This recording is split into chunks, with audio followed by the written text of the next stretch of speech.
Welcome to Anxious Wow, a podcast that explores the intersection of mental health and wellness, being a minority in America, living with pride, and the ghetto-ness of adulthood. Hi, I'm Emperor. And I'm Tevin, and welcome to our new episode. Whether it's your first time tuning in or you're an active member of the Anxious Wow family, thanks for joining us. That's right. And today we have a very special guest. Say hello to Pernell. Hey, Pernell. What's up? How are you doing? Oh my gosh, this is very wow. this is like a thing. Like I'm like, okay, but I'm ready. I feel good. That's right. We're excited that you're here today. Thank you for having me. This is quite an honor. I've actually listened to the podcast for a minute now, and I have picked up a few tidbits from a few of your episodes. So it's very mind blowing, very eye opening. So we appreciate that. Thank you. Mm-hmm. So normally what we do, we drop an icebreaker to get the guests more comfortable. So tell me, what's the icebreaker for today? Well, this icebreaker was submitted by an anonymous listener. So I love that. The question is, if you had the ability to live forever, would you? Ooh. That's a good question. And the guest always goes first. Just to let you know. Absolutely not. Okay. Why not? What's that? He said that with conviction. You know what it is? It's about, I guess, because of everything that I've gone through with and I'll just be 100% transparent right off the bat. Going into therapy and going through certain things where it involves like change and evolution, I think there is a certain point to a lifetime, an average lifetime, I guess you could say, where you're just like, you're constantly evolving, you're constantly going, you're constantly changing. And it depends on a certain type of mindset where if you are okay and you have the ability to adapt, then I champion that person who do want to live forever. Word to death becomes her. You know what I'm saying? Where, but for those where it's like, okay, I think I'm over it. I think I'm done. Like, I mean, no one wants to be Kitana. 10,000 years old. You've seen everything. What? I mean, unless I'm still going to look like this, right? I mean. That part. Nah, I'm good. What about you, Tevin? I think it goes to am I going to age? Like if I've been watching Interview with a Vampire, so if I'm going to stop aging once I get bit, I'm here for it. And then I can build wealth among that time that I'm alive, and I'll be 200 years old and a billionaire. I mean, that is true. You do have more time to get things right. This is true. These people who are 1,000 years old, they're never broke. You know what? Mm-hmm. That is true. When you watch these shows, you don't never see a broke vampire. Yeah. And if they are broke, you question, why are you a vampire? Right. And most likely they've been in the slums eating rats and stuff like that, right? Mm-hmm. But they normally have a lot of wealth. Yeah. They sure do. Because they have the time to actually build and grow and start over. And wow. I didn't think about that. For me personally, I don't know. I don't know about forever, but I would extend life beyond the time that we have. And, I would hope that the aging process goes with it. So if I'm 100, I'm still looking like, I am right now. But again, it kind of goes down to you have time to actually think and build things.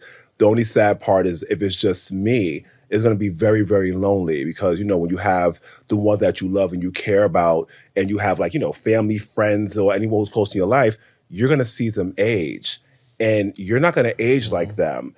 And there are certain things that you're going to be able to do that they're not going to be able to do. And you're going to see all your friends and family die continuously. And I don't know what that type of burden is, but, you lose someone in your life and you that breaks you. To lose everyone over and over again just for immortality, I don't know if it's really worth it.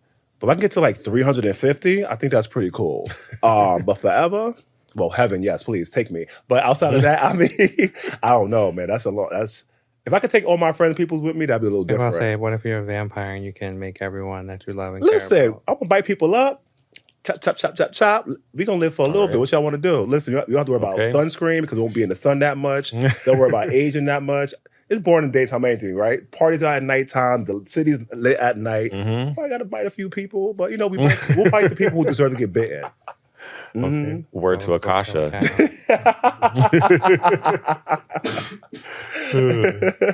Mm-hmm. So what's making Hashtag everyone queen of the anxious damn. for the week? What's making you anxious? There are a few things that are making me anxious, but Okay. then as long as I have a grasp on them and I have a full-blown focus on how to like take care of each of the goals, then I won't be so anxious. Okay. But the anxiety is there nonetheless. With big goals come big responsibilities, big plans, big details, and it's a lot to think about, especially when you're in two different industries, with two very different set of rules, set of politics, set of goals, set of Everything. plans, timelines, the rate of the time, like one industry that I'm in, it's got to be like go, go, go, go, go. The other one is like, oh, take your time, build, so it's that part makes me anxious, having to slow down my mind when I go into each one or speed up my mind in different parts. Yeah, I got anxiety thinking about it. Yeah. Yes. What about you, Tom? What's making you anxious this week? I've been thinking a lot about the future and what that holds and what I want to accomplish within like the next 3 to 5 years. Anything that brought that on, and it just popped in your head randomly? Probably something I think about monthly. Okay. I always get anxious about it. 'Cause I'm like, how am I going to accomplish it in 3 years? But Okay. God opens doors and things move, and in a year from now, I can be in a totally different place. So That is true. what am I overthinking about it for? One thing I love you said God opens doors. One thing we don't say enough is that he also closes them. And Yeah. people don't understand that he will close a toxic door for you. But sometimes we try to pry it open and throw a grenade at it. I'm like, no, he shut the door with bolts and everything and sets poison on it for a reason. But I'm really excited to see what you do in the next 3 to 5 years. What's making you anxious?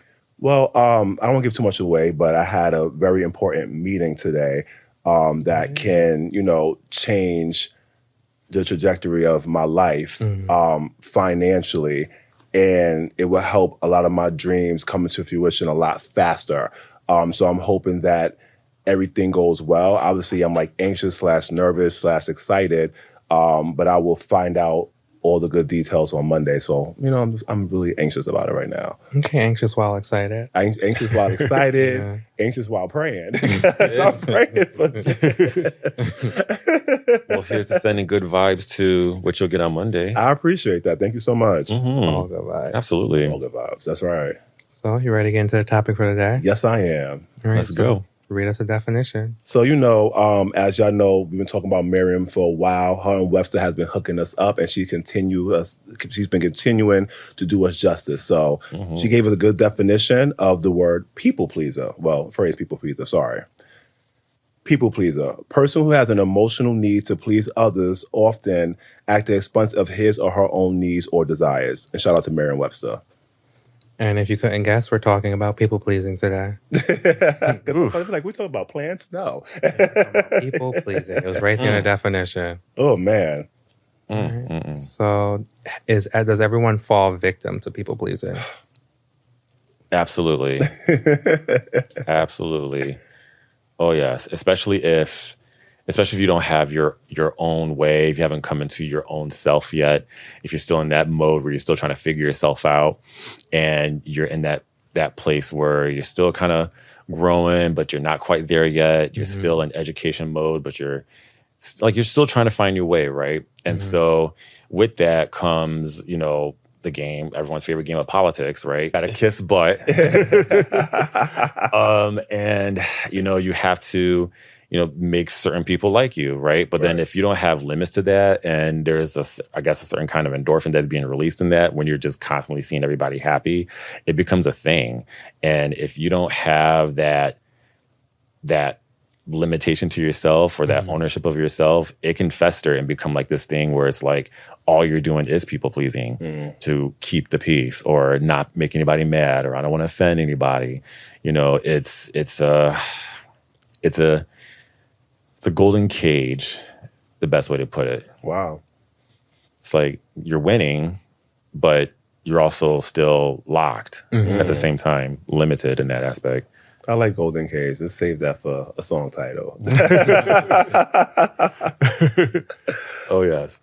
You want me to answer now? Yeah, you can answer. I mean, yeah, I've experienced people pleasing on both ends where, having a particular, role at work, you have people who work under you or for you. And, just the compliments or certain things that they go out the way to kind of like please you so they could be in the forefront. Yeah, I get it. Like, I understand why, because something, my title or quote unquote the power I have is going to open up doors for them if they're on my good side, and people kind of do that. With me, like, I started off, I told you before, retail, pretty much dug myself up. And, a lot of times I've seen people who, was, kissing behind or always saying yes and doing things knowing that they were tired, or staying extra knowing that they had other obligations, but they just felt that if they did this, there'll be some type of gain in the future. I saw myself doing it too, to an extent, because it was kind of working a little bit until reality kind of sat in, and it was like, no, it's not. So again, I was like, oh, let me just do this. Let me stay extra. We worked 9 to 12 hours at work. Let me give the extra compliments and me be extra sweet. And mind you, I'm already a nice person, but, taking that extra step. And then it's like, well, you kind of on the brink of brown nosing kind of right now. And then for the end result not to be what I wanted, kind of was annoying. So, yeah, I think we people please to kind of fit in, or like you said, you're growing, you're learning yourself, and you want to kind of be a part of that. But at the same time, you're losing yourself in the process, because that's not who you are naturally, which most people aren't. They're just doing something to be seen. And it's like, pick me, pick me, pick me. But at the same time, it's like, they should pick you based off your credentials, not because you're making someone feel better or you're stroking their ego. I'm not lying, am I? There's people who thrive on the attention. Like, I've seen, I'm not gonna call out any names, but you know who you are, where your job is for people to kiss your butt. Like, I don't know what you do, I don't know how you manage, but like, you love the title that you have based on how you got it. You probably kiss butt to get it too, or people please, sorry. And you stand there and you expect people to come and shower you with verbal gifts all the time. Like, oh, you're so great, such a great leader. I'm like, they don't believe it. They didn't know that you are the key for them to possibly get promoted against the other 15 people who are fighting for that same position. So a lot of people do that so they can move up in the world, because let's be honest, a lot of our parents and parents before us told us that was the way for us to move ahead in the world, us being who we are. Absolutely. And I feel like a lot of people who people please are people who look like us. Going the extra mile, staying late, taking on managerial tasks when you're not a manager. And then you find out your pay not even the same as the person who is actually beneath you. It's actually less. So that's also a problem. And a reality. I've been through that. Thank God for pay transparency, where you can see your budget. Just for the most part, yes. Yeah. Thank goodness for pay transparency. Yeah. Have you ever experienced people pleasing? Have you seen it? Have you done it yourself? I think I do it more to keep the peace. Because, like I like to say, drama makes me tired. So sometimes I'll people please to not have to deal with all of that.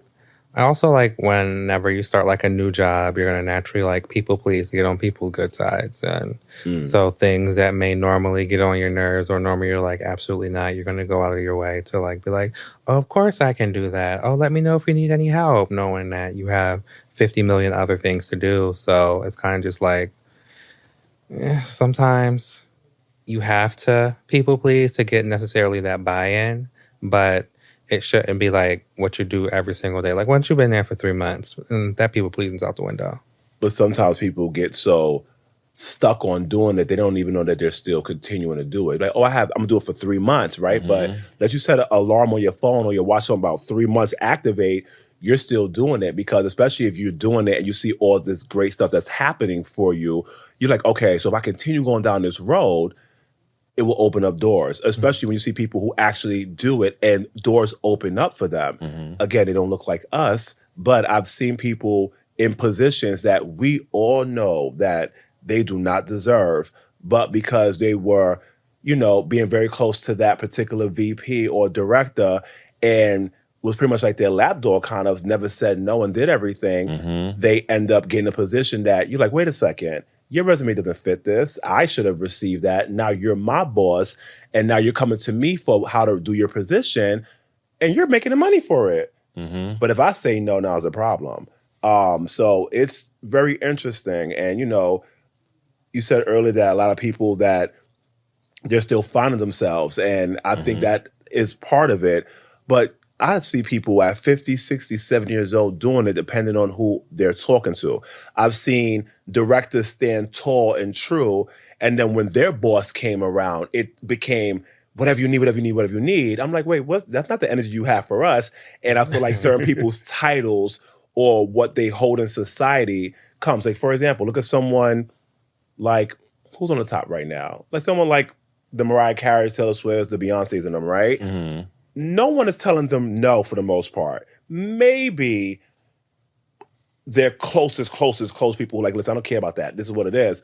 But the most part, like, oh, yeah, you look great in that. Or, yeah, you should do this. And mind you, I'm like, they shouldn't be doing it. Then they go on the red carpet, they look crazy. Not saying they ever did, but I'm saying that's just an example. And they're trying to people please all the time versus being very truthful.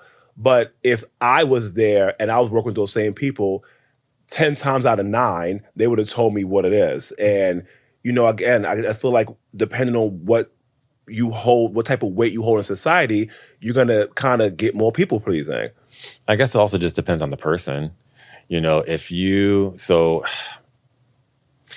like you said, you made a point earlier about the person who's in a position of power who likes having those particular like yes men around them. Oh yes, you do nothing wrong. Oh my gosh, if you need anything, I got you for this, I got you for that. Right. It seems like I know in the case for myself, it's the underlying foundation to people pleasing is a level of insecurity. And it can go both ways. It can be where if I'm in a position of power and I know I want yes men around me so I can be comfortable, so I can have that constant validation that I am great. Yes, I am the best. Yes, I am the baddest. Yes, I am the top dog in the game right now. But my reality is not reflecting that, and therefore I'm not believing that. So I need someone to constantly be by my side saying yes, yes, yes, yes, even though I know I'm messing up. Right. You know what I'm saying? I know I'm really not the best. There's probably something inside me that says that I don't deserve to be here. And that I got here because maybe I knew, maybe I knew the boss from like a previous experience, or I got here because I happen to be, I'm trying not to swear. I happen to be messing around with someone who's in a position of power, right? So it's like those kind of insecurities come into play where like now you're here, now you're the top person, but then I can't do this by myself. So you're going to have like yes men around you, and it goes both ways. You have the yes men there that are feeding you and are giving you what you want to hear, but then there is different types, right? You have the ones that are, oh, I really need this job because I really want to be in this position because it pays a lot of money, and I don't want to piss them off or say anything the wrong way because I don't want to lose my job. So therefore everything's gonna be yes, everything's gonna be stroking the ego.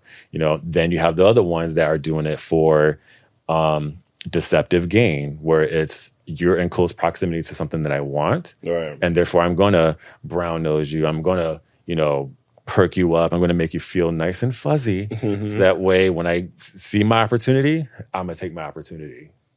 Because I know that you don't deserve to be here because it shows in your work. That's true. I think there are like different dimensions to like people pleasing. There's like that, those words of affirmation or giving all the compliments. Then there's the other people who do it through like actions, like letting people walk all over them or just being like a doormat and like, oh yeah, going out of their way to do stuff for knowing that those people won't do the same thing for them. So I guess people pleasing can be like different for everyone. So like, how would you identify those people pleasing characteristics in yourselves? I know for myself, as a former people pleaser myself, it starts when you're young, honestly. And if no one is teaching you to stand up for yourself, if no one is teaching you to, place boundaries on yourself or place limitations on yourself, so that way you're preventing yourself getting lost in whatever it is that you're pursuing and who it is that you need to work with, it can become a thing where, like you said earlier, where you turn one day you're 56 and you're in the same position that you've been in. You're safe, you're making good money, but you're still in a sense of like people pleasing. You don't know how to say no. Right. You're letting people walk all over you. You're letting people like treat you like dirt, you know, letting them say anything crazy to your face. You know, I know for me, like most people know me as being like a really kind, good-hearted, really nice person, right? I like to always lead with love whenever I meet new people or people that are currently in my life.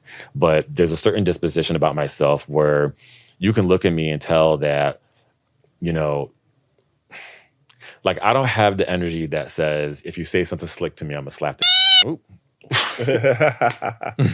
if you say something slick to me, I'm gonna slap the mess out of you. Right. I don't carry that type of frontal energy, you know, but there are some people that do, right? So like I was saying earlier about those who people please for deceptive gain, those are the ones who are going to jump at the opportunity to try to come at me on some either brushing me up and making me feel good and nice and warm and fuzzy, or they're going to try to attack my insecurities, Right. you know? So now, because I am in a position, or I've gotten to this point now, you know, long story, where I now do have limitations on myself. I do have boundaries on myself. I do know how to say no when I really don't want to do something. Then there's a certain type of energy you have to carry where, yes, I'm still going to treat you with respect. I'm still going to be polite. I'm still going to, you know, come correct, but also understand that I'm not the one. Right. You know? Or the two or the three. No, you're Okay. right. And, you know, it can definitely, you know, affect your mental health as well. Just sitting there, just thinking about everything, right? That you take on a lot. And again, being kind isn't the same as people pleasing. It's a fine line. You could be you could be kind and still say no. You could be kind and still respectfully say, I'm not doing this. You can give a compliment when it's warranted, or when someone is like not having the best day, giving them words of affirmation would definitely, you know, help lighten them up. But those are all separate. You sitting there, you know, going out your way to take on extra things and do a lot. Again, a lot of it probably does stem from childhood where you didn't have someone who said, listen, at the end of the day, it's not worth it. Like, everyone is so fixated or getting to the top, and they either will stab someone in the back to do it, or kiss their behind while stab you in the back to do it, or kissing your behind, right? And you don't necessarily have to do that. You should let your work speak for itself. But we are living in a world where, unfortunately, work doesn't always speak for themselves. And when you see someone moving in a direction, you kind of go into panic mode and go, oh my gosh, what else can I do? Or when you hear that person always says, I do my job well, and my feedback is, well, you know, you could be a little bit more likable. And then they're like, well, you know, I do my job, my staff likes me, what's the problem? And the underlying thing is nothing to be more likable, huh? This ain't a pageant. Right. It's not a pageant, but it kind of is. It's still a show. And it's like, no, they're expecting you to kind of kiss up to them. And I told you before, I received feedback from some leader. Well, I don't call them a leader. People who was over me, that, you know, they were waiting to see if I was like gonna be down with them before they took the next move to move me up in a company. And I was like, oh, be down with you? Well, I thought you were Brandy? Yeah, they thought I want to be down, right? Without the accolades. So, Car crash. Ooh. You know what? But, you know, just hearing that, I'm like, oh, because, you know, Sue over there is, you know, doing all this extra stuff and, you know, doing these things. And, you know, I used to even like change my voice just to kind of be a little more pleasing and to come off as less intimidating so they will feel good. I'm like, wait, I'm doing this stuff for you? What are you doing for me? Because my pay hasn't changed in the whole entire year. My title is still the same. My voice hurts. And I'm stressed out, I'm burnt out, and I'm not really getting anything from it. But, you know, we live in a world where you hear stories of people, or you've seen people at locations or jobs or anything where they work and they're great. And they're great at what they do. And they go nowhere because they're not having a drink with the CEO. Or when there's boys night at a certain thing, they're not going there. Or when they have functions, they're not showing up. You're not required to go to a party. A lot of people, they give their all to these jobs, and while they're not necessarily going to these things, there are other people going to these things, kissing up to these leaders, and they're like, okay, so they know this person by face, but if you're giving your all to a job, going above and beyond, doing everything, you're doing more than what you're getting paid to do. And they're like, well, I'm going to promote you because you're doing everything that you would do in this bigger position at the lower salary I'm giving you now. So it's a fine line, right? But even taken away from just even work, 'cause we spend a lot of time on work, that can happen in friendships where you're always saying yes and, doing things because you feel like that's kind of the dynamic that you probably have in your relationships. You haven't even noticed it. But when you sit there and the one time you go, you know what, I can't. Then you kind of see people for who they really are, because then you start to see shifts. Not everybody, but you start to see shifts in behavior. And you're like, wait a second, what you mean? Or when someone, sometimes there's people who are well off and they always fit the bill and they'll swipe their card and people get used to it. Like, oh, I'm the one who pays for everything, or my spot is the house that everyone comes to. And then when you we're not gonna go to my house today. We're gonna go somewhere else. Next thing you know, you see a shift and you go, wow, your relationship was really based on the fact that you were making them happy. And then it becomes a parasitic relationship where they're dependent on you pleasing them all the time, and it's not being reciprocated. And then you see people for who they really are. And a lot of people don't want to disappoint people, so they'd rather just sit there and just keep doing that than facing the reality that maybe that person ain't for you. Maybe that job isn't for you. I get it. It's tough out there, but your mental health is more important, because all you're going to do is become stressed out, overworked, overwhelmed, unhappy, and then you might snap at work one day. And you're not going to remember all those good times that you was kissing a butt and being great. They're going to always remember that one time when you lost it, and they will never let you forget about it. Or you snap at that birthday party. Or that baby shower. That's true. You know what I'm saying? That's true. I've seen it happen, bridal shower, and the maid of honor snapped because the bride gave her too much to do. And it was like, get this, do that, do these invitations, get these florals, get this tuxedo, get this dress. Oh no, this isn't the right one. Get these doves. No, I want a doves, not swans. No, I want rice. That's why it's always important to place those boundaries right at the start of any relationship, work, personal, friendship, anything, because it sets a tone. It sets a tone for someone to say, hey, I have my limitations. Hey, I have my boundaries. Of course, do it in a respectful way. It's like one of those, for example, it's like, hey, Emperor, I'm thirsty. Can you give me something to drink really quickly? Sure. Okay. Can you grab that Saratoga right off the table for me, please? No. Okay. See, you know what I'm saying? Like, I know Emperor is not my lap dog. You know what I'm saying? So it's like it's like one of those things, And to continue on with friendships, it's like, again, it starts when you're young.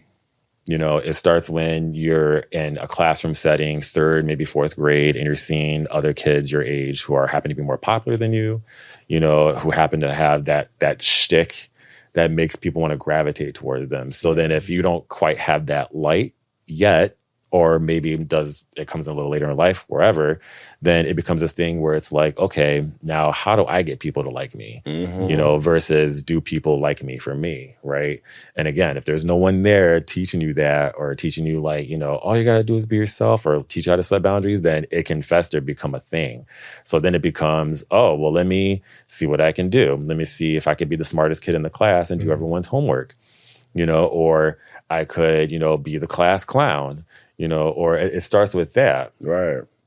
No, and then it grows and becomes this thing, and then, and then you can even form friendships.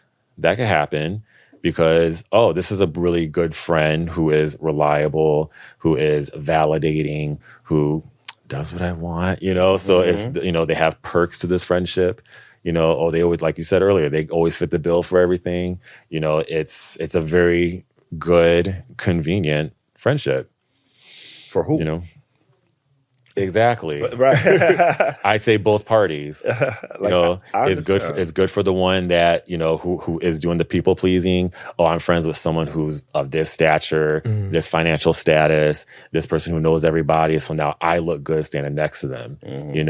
But it's also good for that person too, because again, we don't know what kind of insecurities they're having. But let's say that there's someone who seeks people pleasers, who seek yes men around them. Then again, they're in a position where like there's a lot of pressure that they have to deal with being top dog, or maybe they don't deserve to be in that position. So now it goes both ways, but it can be very toxic. It can end up being toxic in the very end, because let's say there's a conflict somewhere and that person is looking for you to validate them.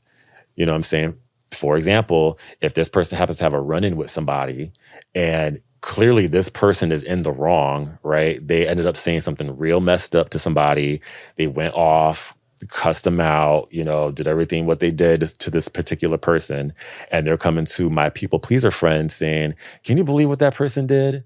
Meanwhile, what they did was minuscule Right. in comparison to what your friend did in retaliation, right? Or in that moment. But then you don't want to hurt their feelings.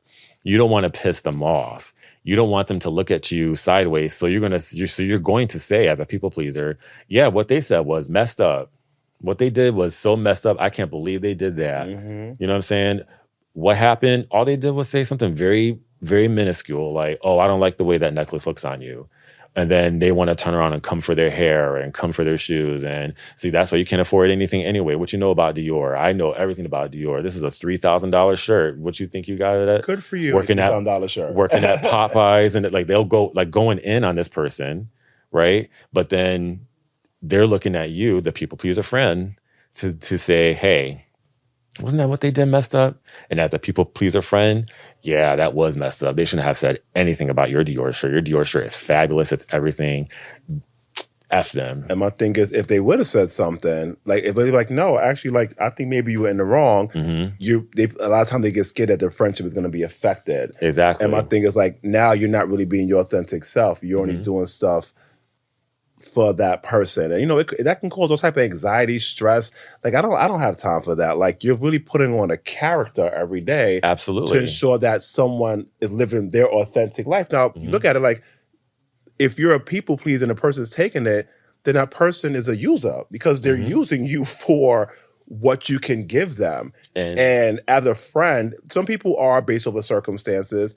I call it out. I have some friends, and I'm not gonna say their names, and they're really, really cool, where they always will, they say yes, so Emperor, but what you want to do? I'm like, wait, it's not always about me. Like, let's think about this collectively. And I'm close. This is deeper than Emperor, right? Like maybe when they're around their other friends, this is how they interact. But I don't want that. It has to always be my way, because I'm more like a collaborator, and I'm like, I don't want that to happen. And they probably don't even know they're even doing it. Well, remember, insecurity is the underlying foundation. You have a very confident disposition about yourself. So if that person doesn't...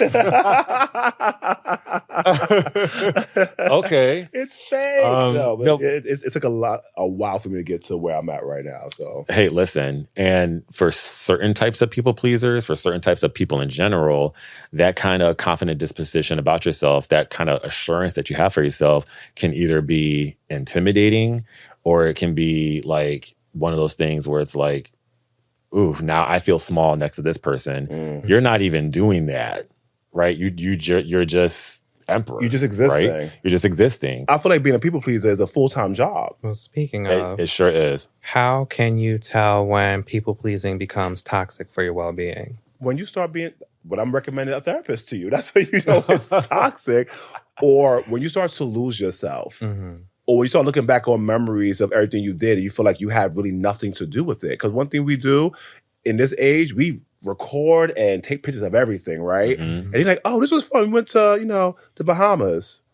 Oh, I really wanted to go to Mexico, but it's okay. We went to this restaurant. Oh, okay. We wore this. We did this. When it becomes a full-time job, I feel like you doing that all the time, you start losing out on yourself, and you start losing out on other things that you really enjoy. Your attitude is going to start to shift, or you become a robot. Remember, we was watching, what's that That show when that girl, she was they had you like on a scale of like 1 to like 5, and you had to be happy all the time or your score started to Black drop. Mirror. Yeah, Black Mirror. You should watch it. It's a really good show. And it was pretty much on people pleasing, which I'm thinking about it right now, where you had to, hey, how you doing? And if someone liked what you did, they'll drop your rating. So you had to always have a smile up, and you saw people practice it. Huh? I'm giving everybody a 0. You everybody a 0? Yeah. See? But everybody goes to give you 5, so you don't give them a 0. That's the whole point. I want to be a 5. But you'll be a 5? Yeah. You want something? You have something you want to share? Like what? That's kind of toxic. No. LOL.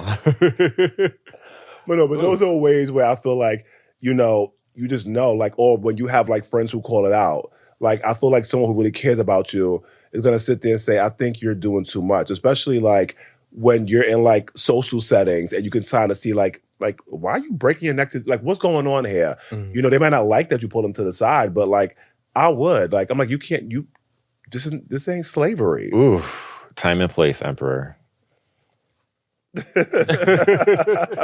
Time and place. I've been pulled to the side before when everyone was like, why are you getting everybody's drinks? Why are you preparing? Why are you like, relax? And it's like, huh? Like, as a people pleaser, you're confused by that, especially in the moment, because you're just trying to help, right?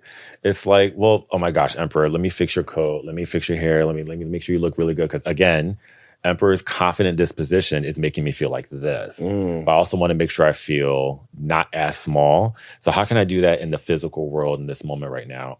I do believe people pleasing start in the home. And I don't think it starts with your parent not teaching you anything. I think it starts with your parent actually being a people pleaser and you're copying what you see in the real world. So I've seen, again, we can go back to how we are as Black people, right? Oh, you can't have your hair a certain type of way. You have to look this way. You have to speak this way. You can't have locks, dreads, braids, twists, curls, any of that stuff. You're doing all of this to please who? Not yourself, to please them. And you see those who like us who made it, they had to conform and change who they was just to fit the bill so they can, have a good living of life. So you're like, well, this worked for my mom. We live in a real good neighborhood. Those who didn't do it, they're struggling. So clearly this is the way to move up. We already told you have to work 10 times harder to still not be seen. Yeah. So I'm going to work 10 times harder and then be a people pleaser on top of it. They go, oh yeah, that person over there, he's good. He's down. He's also smart. He can do my job. But since he's kind of kissing my butt, I'm not intimidated by him because he's playing his role as like being behind me. But if you're sitting there standing confident and strong, that bothers people. And it does stop you from moving up. Yes, you're seeing what they're doing to get ahead. You're seeing them people pleasing. You see them kind of like not really, making too much of a big deal of things. They're not, they just want everything to keep the peace, the queen of denial, the king of denial. Nothing's going on. Everything is all right here. Picket fence, happy family, cute little white poodle, right? But then maybe on the other end of the coin, you have the parent who's never satisfied, and nothing that you ever do is ever good enough. And once you do get that moment of validation from this particular parent, oh, you finally won. So now you got to like keep going. You kind of got to keep pushing it that way. And then how you navigate from that is it like the earlier point you made before, when one day you're 56 and you're still, people pleasing. I think to get onto that particular question that you said, like, when do you realize that what you're doing is toxic?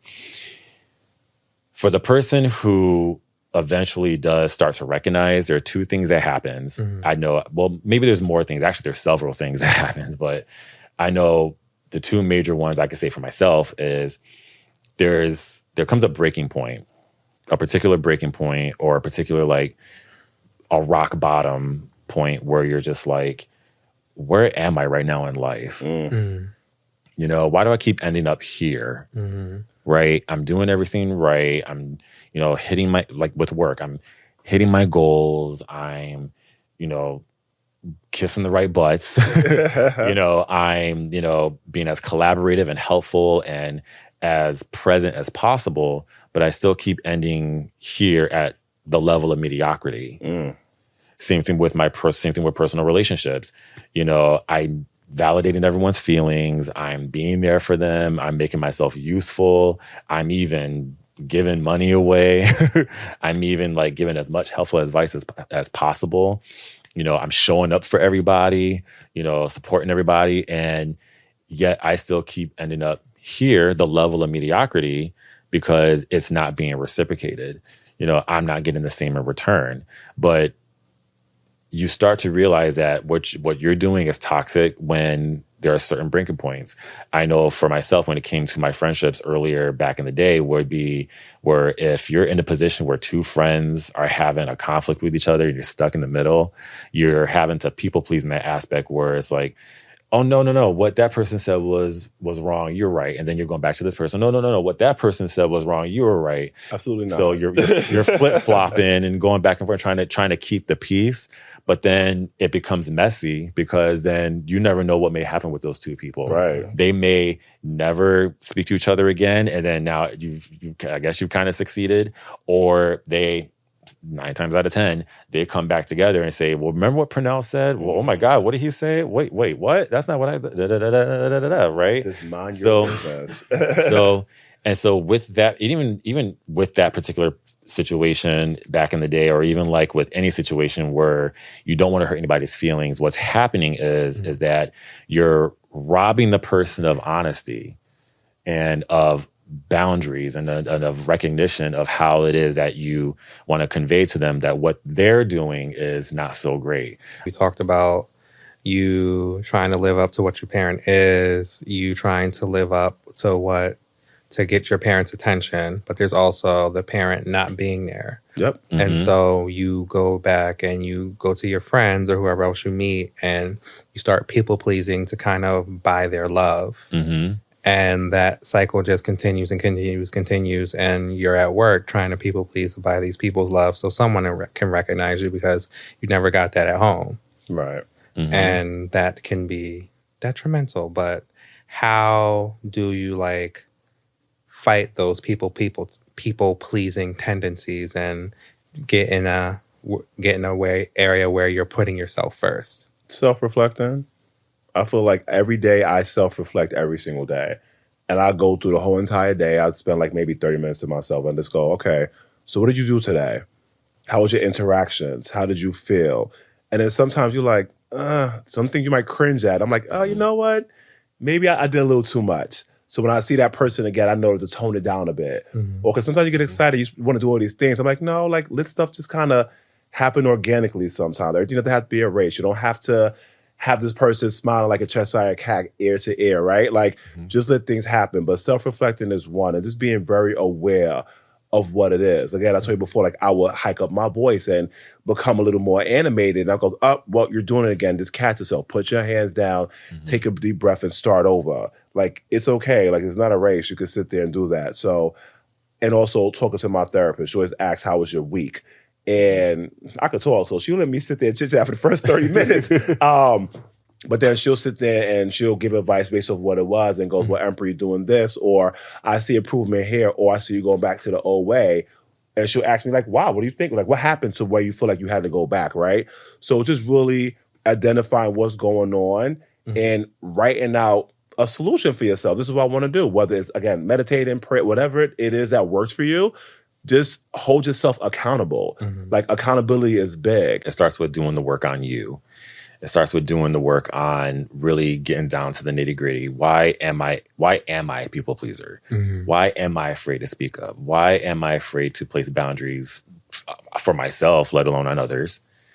And there are certain timelines on like how far people get to that point. But let's say for the average people pleaser recoverer, is that a word? No, it's not. We're gonna make it happen. We're gonna make it happen. Okay, make it happen. Okay, or it's Mariah Carey. Rehab, right? To a certain person who is recovered from people pleasing, I think that's better.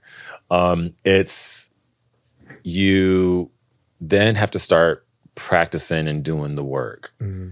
Especially if you get to a point, especially when you get to that point where, okay, I know who I am. I've come to figure out who I am.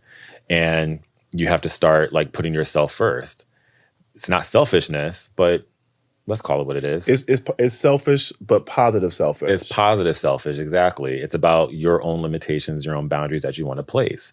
And healthy wise, right? So that way you can be able to get through life and be able to navigate through things in your personal life, your career, your, in your everyday life. So that way you're not constantly filled with anxiety and being burnt out and being sad and being stressed and being depressed and regretting certain decisions that you made and, and on the way. And so as you're practicing and as you're going and as you're telling certain people no, you're checking certain people for getting in your face, you're holding certain people accountable for stepping out of line. So how do you stop yourself from feeling guilty when you necessarily don't people please and then there are like adverse reactions? Good question. I sleep great at night. At first, I'm not gonna lie to you. At first, I started like, oh my gosh, what are they gonna think of me? And then I started thinking, I was like, there's no reciprocity here.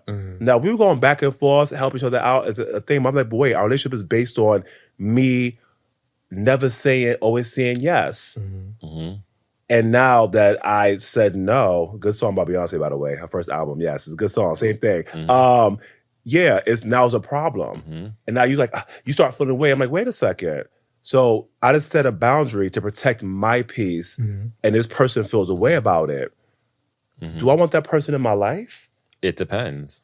Now they're gonna change and go, you know what? Maybe I was taking a little advantage of you. Things happen, right? We're human. But if they start acting completely different, I promise you I lose no sleep at night. I go home and I sleep knowing that I'm protecting my peace. That brings anxiety and wrinkles and emperor doesn't, as you can see. I just do not know. I'm not doing that. So I sleep great at night. See, it's back what I said before, confident disposition. It takes a long time to get to that point when you're recovering from being a people pleaser. How do you stop yourself from feeling guilty? It's about putting yourself first. You know who you are at this point in your road to recovering from people pleasing. You know who you are at this point. You know what you're willing to tolerate, what you're not willing to tolerate. You know what you can be honest about. You know what you can be a little bit, maybe not so honest about. Right. But for real and valuable relationships, it's about, again, setting your boundaries, setting your limitations, and being honest. So as long as I'm being honest and being realistic about whatever it is that I am in any moment, then I have nothing to feel guilty about. Absolutely not. I'm not hurting your feelings. I'm not coming for your life. Nope. I'm not shading you. I'm telling you what it is. I'm telling you exactly what it is, what the facts are, and that's it. You know what that sound means? Of course I do. It sounds angelic. Well, it's time for Enlightenment with E. That's right. I'm about to enlighten you guys. I'm really excited. And what we're talking about today kind of coincides with what, the enlightenment thing is. So I'm excited about that. Oh, enlighten us. So y'all know me. I like to enlighten everybody. So my enlightenment thing today is saying no, because that's what's really, really important. I think as a whole, we have a hard time saying no, especially our people, and it is absolutely okay. As we said earlier in the podcast, setting boundaries is very, very important for your mental health and just your overall well-being. I'm not going to break my neck and hurt myself to do things, because guess what? When you do all that, they're going to come to the hospital, come see you. They're going to replace you with somebody else. It makes absolutely no sense, and absolutely not. Saying no is crucial to your overall health and greatness. Guess what? Can you stay out till 4 o'clock in the morning? No, I cannot. I can stay out till 1. Can you work late? No, I cannot work late today. Why not? Did you ask Sarah if she could work late? Like, what are you asking me for? I got cycle at 5:15. Right, you have cycling. I have a boxing class, and I have music and art to create. I cannot do that. But I will definitely help you in the future if you need be. You're setting the boundaries early. Saying no gives you your time back. If you ask anyone who is successful, they've said no a lot of times, or if they are successful, they say yes so many times, and guess what? They lost themselves. And you don't ever want that to happen to you. So saying no is not terrible. Saying no is saying yes to yourself. And again, you have to pick and choose what's right to do. Again, there's times you are going to stay late. You are going to go the extra mile for someone, but the extra mile should not turn into a marathon. You have to put yourself first. So saying no is a positive thing. And just practice it and doing is great for your mental health. I'm not going to go into it because I talk about this a lot, but just say no and you will grow. And that's enlightenment with E. I like what you said. Saying no is saying yes to yourself. Yes, It's true. Like, come on now. Because absolutely not. Y'all know me. It stings at first. It's all right. Put a Band-Aid over it. Well, all right. Well, we have a viewer question before we Yes. close out. So this one is from Anonymous. They don't never give their names. What's going on with this? You know, so they can't. You know what? nobody. They don't have to. They I don't talk want. about I don't blow up your spot. Go ahead. And they're based in Philly. So I've been feeling conflicted about one of my friendships for a while now. I put a lot of effort into being a supportive and present friend, but I'm not getting the same energy back. It feels like I'm always the one reaching out, planning things, and offering emotional support while they don't seem to reciprocate the value of our friendship in the same way. I'm torn between wanting to hold on to the relationship and feeling drained by the imbalance. How do I know if it's time to end the friendship, and how should I approach it? Have a conversation with your friend. How long they say this friends for? They say how long? Listen, friendship is a friendship. Have the conversation. If you feel like you're doing everything, there's a problem. Yes. It seems like they probably have a little case of people pleasing too, because I guess they're not saying no. Exactly. Have the conversation. If that's your friend will understand. And just be kind of calm with it. Listen, I know that a lot of times when we're doing things, I'm fitting the bill, I'm doing this, I'm bending over backwards, and I never see it on my end. And put it back on them. Is it something, maybe I'm making this stuff up? And just kind of be gentle with it. The person might feel a way about it, but you need to have that, because what we're not going to do is have a one-sided friendship. This person also sounds like he's very apprehensive about even approaching or even bringing this up to the friend. Sound like they need couples therapy. Couples therapy? Yeah. Like for friendships? Yeah. Yeah. I mean, I'm here for that. Mm-hmm. Somebody's insurance will pay for it. I'm pretty sure. Well, maybe they're, because they're doing everything. Maybe. Now, see, I say start with self-reflection first. Look at yourself and who you are first. Once you get to that point, then see who you are in yourself in this friendship. Who are you in this friendship? Once you come to those crossroads, and then you kind of okay, now I know who I am. Now I know what I reflect in this friendship. Then you can start making little tidbits and making little steps to kind of start sending out boundaries, or start or even distance yourself back. You know what I'm saying? Or start doing things for yourself. Start planning your own things. Start doing things, that you want to do, or find people who's going to reciprocate that. Because a friend is going to reciprocate that. It does look for me, for example, I have a rule. If I pay, I don't mind paying for stuff. I don't care. But once I do it twice and I don't see nothing else after that, I'm good. I won't ever invite you out ever again. I also think it depends on we said, how long you known the person. Have they been just the whole friendship, or has it been something that's just been happening more recently? Because they could be going through something that they're not talking about. That's true. So really That having that conversation about it. Because it doesn't sound toxic. Yeah. But guess what? But it does sound like an issue. I have one for our lovely viewers. When you send some stuff in, be a little more specific so I can help you. Because I don't know. It could be anything. If they said we've been friends for 10 years. 10 years. And, it started happening last 2, something going on. If we've been friends for 3 years and that's been our friendship, then then I can sit there and jump in. Mm-hmm. Yeah, so that's all. I would say, reflect on yourself first. Reflect on yourself, who you are in this friendship, and then start taking the steps to really see where it is that you want out of this friendship, or what kind of expectations and boundaries you want out of this friendship. Then have the conversation, because some people are not ready for that. Yeah. They'll gaslight the hell out of you. What do you mean? I thought you were okay with A, B, and C, 1, 2, 3. Why you never? I thought you were okay with coming to my house and taking care of my dog every day, even when I'm here and not here. You take care of my dog better than I do. Then I should have the dog down. That's my dog. I'm taking that. So I say definitely do that if the friendship is worth saving. Copy. But again, with growth, the Klingons start to fall. So as you're changing, as you're growing, if there seems to be some kind of distance or some kind of pre-ghosting in this friendship, be mentally prepared for that, because 10 years is a long time. Yeah. It's a long time. Well, that's all the time we have for today. Already? Yeah. Wow. Quick. That was a quick 200 Time. hours. Yeah, it flew quick. by. Wow. Okay. Visit @AnxiousWow to learn more about the show and to view all our episodes. Sign up for our monthly digest, The Selfish Edit. Follow @AnxiousWow on all social media platforms. And if you have any questions, comments, or concerns, email us at hey@anxiouswow.com or make a submission to our question and suggestion box. Thanks. Have a good one. Stay safe, y'all. Woo, Have a good night. Hey. Have a good night.